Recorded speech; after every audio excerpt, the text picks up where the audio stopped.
adding and subtracting polynomials today. At the top of the page, it says to line up the terms and add the coefficients when you're adding. I'm going to do it a couple different ways. So I'm going to add straight across, and then I'll also use this stacking method.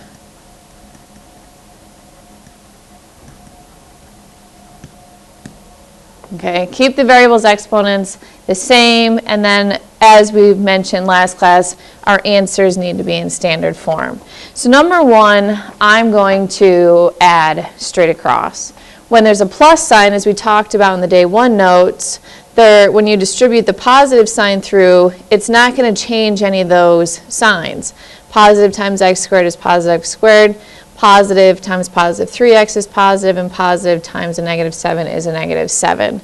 So we don't need to necessarily remove parentheses here. Standard form is highest to lowest exponent, so I'm going to combine the x squares. Negative 2 plus the 1 is negative 1, so that would be negative x squared. The next in order would be the x's. Negative 5 plus 3 is a negative 2, keep the x. And then last, the constants, 1 minus 7 is a negative 6. So that's just combining straight across versus the stacking method here. And I'm going to add this one to this one, so I'm going to put the binomial underneath the trinomial.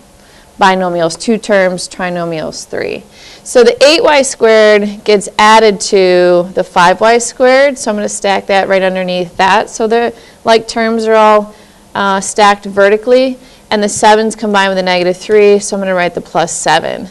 Now when I add them, 8 and 5 is 13. No like term with a negative 2y, so we just bring it down, and then negative 3 plus 7 is a positive 4. Number 3, find the sum. Sum just means to add, so I'm going to add the like terms without stacking. So I'm going to use squares and circles to highlight my like terms. So all the x squared y terms I'm going to put a box around. So that negative 2 x squared y and the positive 3 x squared y.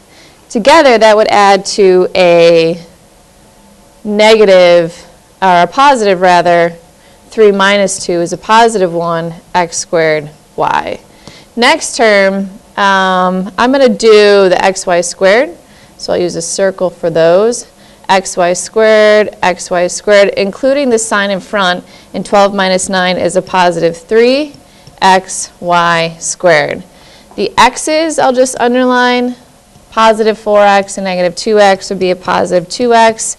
And then last, the numbers that aren't underlined, boxed, or circled, negative 5 plus 3 is a negative 2. And then 4 is already stacked. 9 plus a negative 5 would be a positive 4 xy to the 6.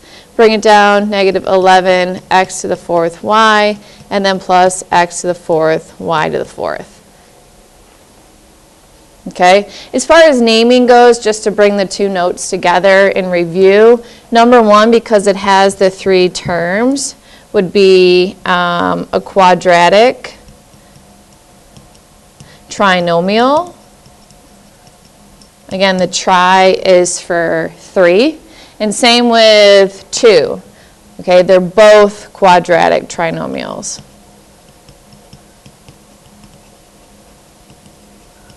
Okay, I don't need to put the S. And then down below, they each have, well actually no, this one has 1, 2, 3 terms. Okay, and then the one on the left has 4. So this would be, you don't need to be concerned in naming it with the highest exponent. So 3 would be quartic and 4 a trinomial. Last page, subtraction. Okay, subtraction is the same as adding the opposite. So an example would be 5 minus 2, which gives you 3. That's the same as 5 plus a negative 2. We just don't write the 2 signs. We just write it as one operation or subtraction. Okay, and you just want to make sure with subtraction, you can't just combine straight through or just subtract the 2. You have to distribute the negative through all of the terms in parentheses. So this would be 5x minus 2 minus 2x. Combining the two like terms in standard form, 5 minus 2 is 3. Keep the x, minus 2. The next one, 12x squared plus 7x. We can just copy it down because there's no sign in front. And then distribute the negative through. And if you want to stack, put it underneath, be negative 8x squared, negative times negative, positive 4x. Combining straight down, 12 minus 8 is 4. Keep the x squared. 7 and 4 is 11. So you can write it left to right or stack just as we did with addition. Number 3. So negative 3x squared plus x, and then minus x cubed is going to change every sign in the parentheses to its opposite. There is no cubic term, so I'm going to write that first. Combining negative 3x squared and minus 6x squared, negative 3 minus 6 is a negative 9. And this positive x, negative x cancel. So you end up with a binomial. Subtract x squared minus 2x plus 1 from 4x squared minus 3x minus 5.